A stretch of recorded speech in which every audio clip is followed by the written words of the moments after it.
Naudi Aguilar at Functional Patterns, and welcome to the latest installation of the Dogma of the Week. For this week's video, I'm really going to be issuing a disclaimer for any of the content that I will be putting up in the coming weeks, where I will be criticizing many of the training modalities in use today. I found there to be many flaws that tend to be found in the fitness industry, or really in just a wellness industry as a whole, and I think it's just a reflection of what's actually wrong with society. But I'm not really going to go too much into what's going on with our culture and our society. That'll probably be another format, maybe for another YouTube channel, and for some kind of more of a documentary format. That'll be something later on down the road.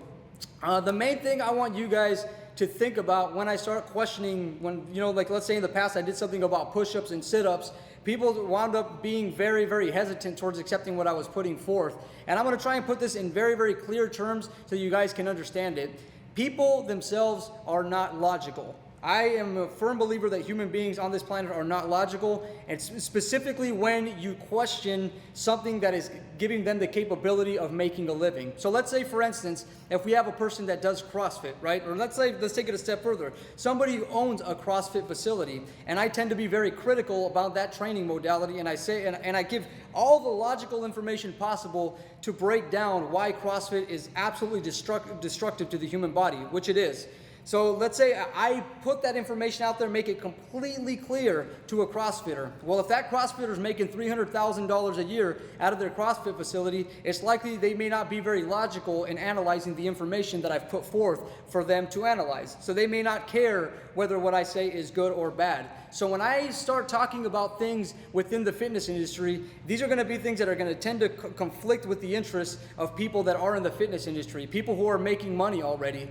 On my end, I kind of have to own up to that. I have to kind of be that person, because I do realize that when I take a deadlift, for instance, and I call a deadlift not necessarily a bad exercise, but more of an obsolete exercise, if you tend to make a living off of teaching people deadlifts and you praise that exercise as being the holy grail of fitness, then it's likely you're not going to smile upon when I completely slam all over that exercise. So I am not kind of shooting this towards the people that are already doing their deadlifts or doing their CrossFits. This is kind of more for these Dogma of the Weeks are going to be more for people who are on the fence, who tend to look at deadlifts, or who tend to look at a P90X or those six-pack shortcut videos, and are kind of still on the fence as to what is going to be the right thing. I think Functional Patterns is going to be more swayed for the person that tends to question more of those things out there, and I'm catering those videos to there. So if you do feel that you're a CrossFitter and you become offended, or a deadlifter or an Olympic lifter of some type, it might be best for you not to come on this format and type something at the description below, because it's probably not going to get very pretty down there, because this is definitely made for people who think a little bit differently. So really,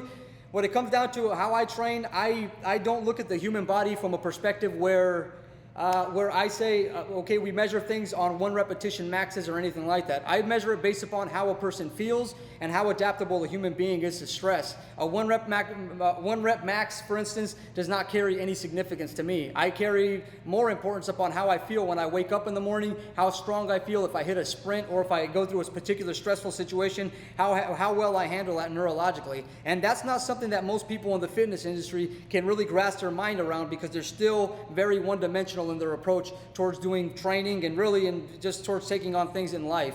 So if I do offend people in the future, trust me, it's not my intention to do that, but I realize it comes with the territory.